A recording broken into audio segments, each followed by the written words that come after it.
So in question 2, similar problem. First of all, I'm going to plot the straight line y equals x plus 3, so that is a diagonal line intersecting at 3, and that'll pass through 1, 4, so that's going to pass through that line, 2, 5, etc. Just make sure it goes through all these points. I'm going to plot one down here to make sure that it's all leading up to the right place. So minus 6 plus 3 is minus 3, so that's on the line minus 6 minus 3 there. And when I add all of these together, or draw the straight line between them, I end up with that line that I'm looking for, y equals x plus 3, which should be labelled and should extend right the way to the end of the axes. This one, x squared minus 2y equals 2, I'm going to rearrange that. X squared minus 2y equals 2. I'm going to put the y's on that side, so that becomes x squared equals 2 plus 2y, minus the 2 from that side, x squared minus 2 equals 2y, and then divide by 2. X squared over 2 minus 2 divided by 2 is 1 equals y. Y equals x squared over 2 minus 1. So I'm going to get some values for that when x is, let's take it from minus 2, minus 1, 0, 1, 2 to begin with. Y is going to be, so when x is 0, y is 0 over 2 minus 1, y is minus 1. When x is 1, half minus 1 is minus a half. When x is 2, 4 over 2 is 2, minus 1 is 1. When x is minus 1, that's again 1 over 2, half minus 1, minus a half. And just to make these clear,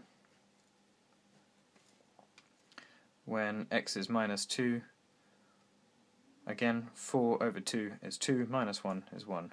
So I can begin plotting these points. 0 minus 1 is here, 1 minus a half in there, 2 and 1 in there, and I get the same on the other side. I can see a solution there already. I'm going to have to keep going on the positive way until I get a solution here, so I'm going to keep going with x. When x is 3, what is y? X is 3, that is 9 over 2 minus 1, so 4.5 minus 1 is 3.5. X is 3, y is 3.5 in there, and x is 4, y is 16 over 2, so that's 8 minus 1, y is 7. And I'm hoping that'll get me to the point where it's crossed the line, or in fact it's exactly on the line, 7. I don't need to go further, but I can just see what happens here. 25 over 2, that's 12.5 minus 1, so that's 11.5. So 5, 11.5 is up here somewhere. And that curve, of course, is going to follow around the other way, so I can put that there, and that point up there, minus 4, 7, because it's symmetrical on those axes, so symmetrical about the y-axis there. And joining those points, my two solutions are where the two lines cross, so that's where x is 4, y is 7.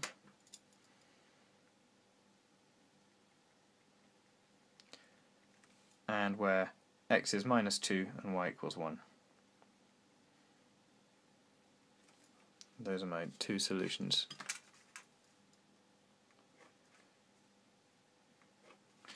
Solving that again through a non-graphical method, I'm going to do equation 2 and equation 1, and I'm going to, in this case, I will again sub y into that equation, so sub 1 into 2. I don't know why I've done it that way around this time, but I have. Sub 1 into 2, that means that x squared minus 2 lots of x plus 3, subbing that y in there, 2 lots of x plus 3 equals 2. So x squared minus 2x minus 6 equals 2. So x squared minus 2x minus 2 from both sides minus 8 equals 0. And I now have to factorize this. I'm looking for two numbers that multiply together to make minus 8, and add to make minus 2, and that's minus 4 and plus 2. Minus 8, minus 2. Which means that x equals 4, or x equals minus 2, and then using this equation here, if y equals x plus 3, then y equals 7. If y equals minus 2 plus 3, then y equals 1. And I get the same solutions, of course, as I did there.